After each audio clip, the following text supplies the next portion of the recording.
A Russian arms control official said for the first time on Friday that there was not enough time to replace the last and most important nuclear arms limitation treaty with the United States before it expires early in 2021, raising the possibility that Washington and Moscow would then be free to expand their arsenals without limits. The fate of the New START treaty has been in considerable doubt since President Trump pulled the United States out of another treaty, the Intermediate Nuclear Forces Agreement, this year. But New START is considered a far more critical agreement because it limits the number of strategic weapons, the most powerful weapons both sides can launch from submarines and bombers, and on intercontinental ballistic missiles. At the height of the Cold War, the Soviet Union and the United States collectively possessed tens of thousands of nuclear weapons. After a series of arms reduction treaties, New START, which went into effect in 2011, limited the strategic arsenals to 1,550 each. Smaller tactical weapons were not covered. New START expires in February 2021, just weeks after the next presidential inauguration in Washington. While it can be extended for 5 years by mutual agreement, President Trump and his aides have signaled repeatedly that he intends to let it expire unless it can be broadened to include other nations with strategic weapons, chiefly China. But the Chinese are not interested. Their arsenal is far smaller and they have shown no interest in negotiating a nuclear weapons deal. Mr. Trump's insistence on including other nations, including China, in a renegotiation has largely been seen as a move to kill the treaty, which was negotiated by President Obama. President Vladimir V. Putin's government has said that Russia hopes to renew or revise the treaty, but that the negotiations to revise it would have to begin immediately. It is already clear that within the remaining time and the treaty expires on February 5, 2021, we won't be able to come up with a full-scale document to replace it, Vladimir Leontiev, the deputy director of the Arms Control Department of Russia's Foreign Ministry, said on Friday. The prospects of extending the treaty are unclear, too, he told a panel of experts in Moscow. The U.S. administration is silent about it.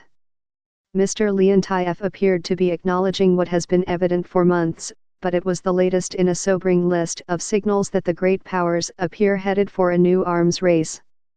Revising the treaty, especially expanding it to other nations, would be extremely complex and, history suggests, would take years to complete. Most experts believe that even if talks started now, which the Trump administration is not prepared to do, negotiators could not complete a new accord before the treaty expires. A straight renewal would be far easier. But even if a new president were to take office in January 2021, that person would have mere days to extend the existing treaty. Both nations are investing heavily in new weapons.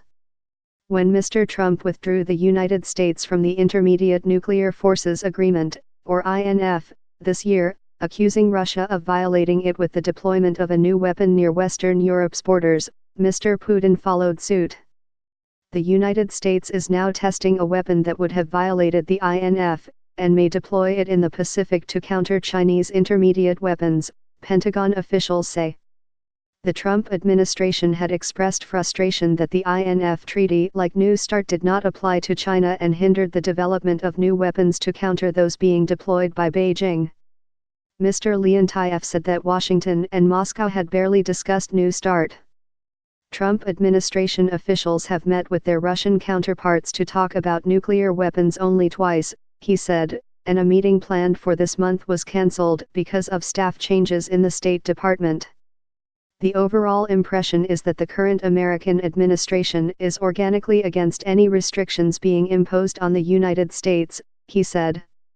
Mr. Leontiev said talks on a new or revised treaty were in limbo because the State Department Undersecretary for Arms Control, Andrea Thompson, recently left the agency, leaving the Russians waiting to learn whom they will be talking with, and when.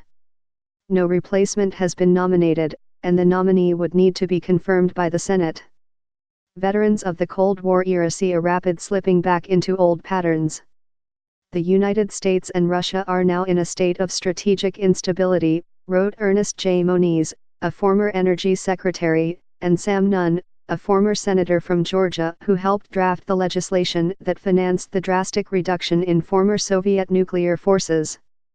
Not since the 1962 Cuban Missile Crisis has the risk of a U.S.-Russian confrontation involving the use of nuclear weapons been as high as it is today, the two wrote in an article titled "Return to Doomsday" in Foreign Affairs this year. Yet unlike during the Cold War, both sides seem willfully blind to the peril. New START, signed by President Obama in 2010, requires each nation to have no more than 1,550 strategic nuclear warheads, and no more than 700 delivery vehicles for them, meaning long-range missiles and bombers. It does not apply to tactical nuclear weapons, which are smaller bombs intended for battlefield use. The INF Treaty, signed in 1987 by President Reagan, prohibited land-based ballistic or cruise missiles with shorter ranges, from 310 miles to more than 3,400 miles. Short-range missiles are considered more destabilizing because they can, in some circumstances, hit their targets so quickly that an enemy has no time to respond.